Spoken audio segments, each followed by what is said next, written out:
क्या तुम तैयार हो? एक आवाज़ सुनाई दी। आकाश में चांद की हल्की रोशनी थी। हवाओं में एक ताजगी महसूस हो रही थी।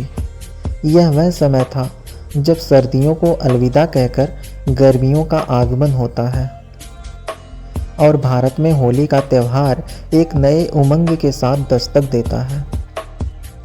गांव के हर घर से खुशी खुशी की आवाज़ें आ रही थीं और हर ओर रंगों की खुशबू फैली हुई थी। होली का समय था, रंगों, गानों और मस्ती का त्यौहार। लेकिन इस होली का रंग सिर्फ गुलाल और पानी के छींटों तक सीमित नहीं था।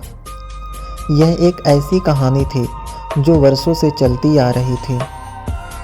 एक कहानी जिसने न केवल हंसी और रंगों के साथ जीवन को एक नया मोड़ दिया था, बल्कि एक ऐसी यात्रा थी जो हमें सिखाती है कि जीवन में कभी भी असंभव कुछ नहीं होता।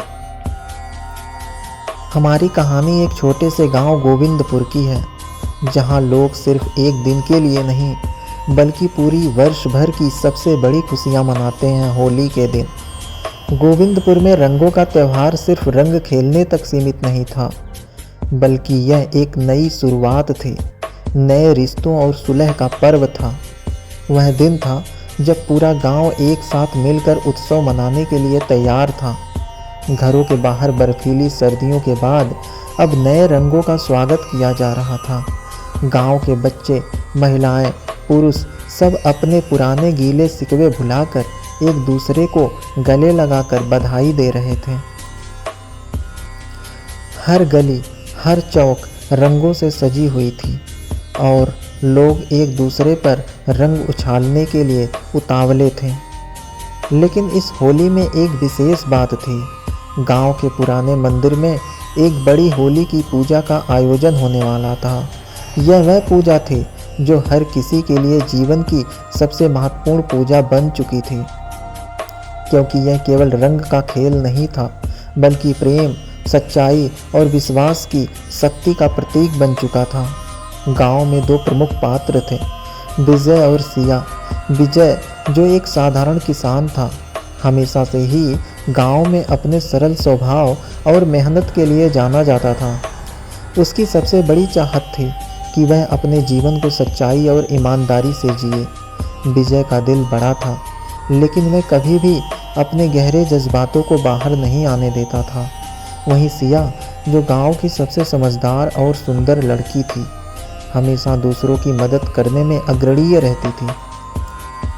उसका दिल भी साफ था और वह हमेशा यह मानती थी कि दुनिया को रंगों से नहीं बल्कि अच्छे विचारों और अच्छे कर्मों से सजाना चाहिए।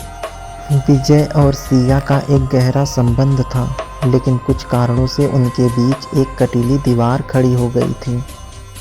कुछ महीने पहले विजय ने सिया से अपने दिल की बात कहने का प्रयास किया था, लेकिन किसी गलतफहमी के कारण सिया ने उसे नकार दिया था। सिया का दिल दुखी था, लेकिन वह विजय के प्रति अपने सच्चे भावनाओं को छिपाए रखी थी। यह होली उनके रिश्ते के लिए एक नया मोड़ लाने वाली थी। वह रात था जब होलिका दहन हो रहा था। गांव के बीचों बीच एक बड़ी आग जलाई जा रही थी और लोग चारों ओर उसे घेरे हुए थे।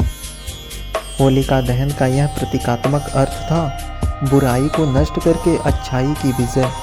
यह दिन न केवल बुराई के खत्म होने का संकेत था, बल्कि यह अपने पुराने झगड़े, गीले शिकवे और परेशानियों को भी खत्म करने का दिन था।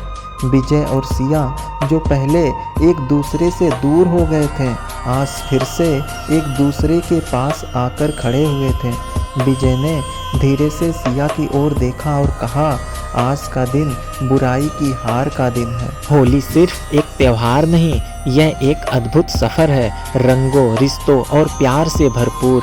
यह हमें सिखाता है कि जीवन में किसी भी समस्या को हल करने के लिए हमें केवल अपने दिल से काम लेना चाहिए और हर परेशानी से आगे बढ़ते हुए एक दूसरों के साथ प्रेम और भाईचारे के रंग में रंगना चाहिए। विजय और सिया की कहानी हमें यह बताती है कि होली का असली सार सिर्फ रंग खेलना नहीं है, बल्कि यह कि हम अपने जीवन में प्रेम और समझ का रंग भरें, ताकि हर दिन होली जैसा रंगीन हो।